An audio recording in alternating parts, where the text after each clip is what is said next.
କାଟିବେ ପିଲାମାନେ ଏତିକି ତ କଥା ଆଉ କଣଟା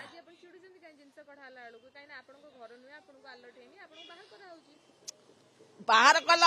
କର କି ମନା କରୁନି ବାହାର କର ସିଏ କହୁଛନ୍ତି ଯେ କାହିଁକି ରହିଲ କାହାକୁ କହିକି ରହିଲ ଚିଡିବୁନୁ କାହିଁକି ଅନ୍ଧ ପିଲା ହଠାତ୍ କାଢି ଆମ ଘର ତ ଭଟାଟା ଦେଖିଲେ ନେବେ ଯିବେ ନା ନାଇଁ କୋଠେ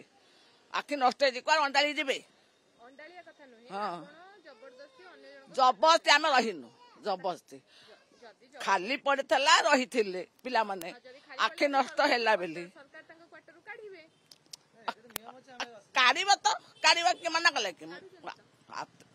ଗୋଟେ ଆଉ କେତେ ଦିନ ରହିଥିଲେ ଘରଟା ଭଡା ନେଇଥିଲେ ତାଙ୍କେ ବାହାରି ଯାଇଥାନ୍ତେ ଏତିକି ତ ଆଉ କଣଟା ଆଉ କଣ ଆଉ ଭଡା ତ ପାଉନାହାନ୍ତି ନା କୋଉଠି କୋଉଠି ଆମେ ରହିବୁନୁ କ୍ୱାର୍ଟରରେ ମୋ କ୍ୱାର୍ଟରରେ କାହାର ଜବରଦସ୍ତି ରହିବିନି ମୁଁ ଏଇଟା 50 ବର୍ଷ ରହିଲିଣି କାହାର ଚୋରି ନାହିଁ ନାରୀ ନାହିଁ ଖଣ୍ଟ ନାହିଁ ଦଗଲବାଜି ନାହିଁ କାହାର କରିବିନି ଟୋଟାଲ ହଁ ରହୁଥିଲି ମୁଁ ରହୁନଥିଲି ମୁଁ ତ ଗଛ ମୂଳେ ପଡିଛି ପିଲାମାନେ ଆଖି ଦୁଶୁନି ବୋଲି ଆଉ ତାଙ୍କର ଜିନିଷ ତାଙ୍କ କାଢିବେନି ମୋ ଜିନିଷ କାଢୁଛି କି ମୁଁ ବାହାରୁଛି କି ତାଙ୍କ ଜିନିଷ ତାଙ୍କର ରଖିଦେଲେ ଶୋଇବେନି ବସିବେନି ଖାଇବେନି ରୋଷେଇବାସ କରିକି ମୁଁ ଏଇ ତ ଗଛ ମୂଳେ ପଡିଛି ମୁଁ ଦେଖ ଚାଲିଲା ଗଛ ମୂଳେ ପଡିছে ବର୍ଷା ନାହିଁ ଶୀତ ନାହିଁ ଖରା ନାହିଁ କାକର ନାହିଁ ଆମ ଅଧିକ କଣ